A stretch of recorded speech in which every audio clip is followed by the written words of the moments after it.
Welcome to Blizzard Fire. We hope this video helps fire up your solution. You start by ensuring the watch has enough charge. Low power can block setting functions. Once charged, wake the display and navigate to the main watch face. Press and hold the designated touch area or mode control until the time or settings menu appears. This puts the interface into edit mode. You do this because touch watches lock normal taps to prevent accidental changes, so a long press signals intent and reveals the time setting controls you'll use next. Once the edit fields show, tap the hours field to make it active, then swipe up or down to change the number. This direct gesture is faster than cycling through with small taps. After setting hours, tap minutes and swipe. You'll move in precise 1-minute steps so you can match an official time source.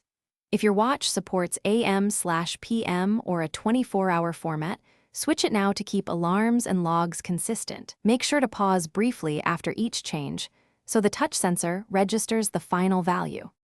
To finish, tap Save or Confirm or press the Mode button to exit Edit. Doing so writes the values to the watch clock.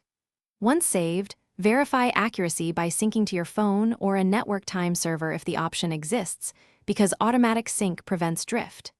If the touch controls don't respond, reboot the watch and retry. If problems persist, check for a firmware update or consult support, since outdated software often causes unregistered touches and setting failures.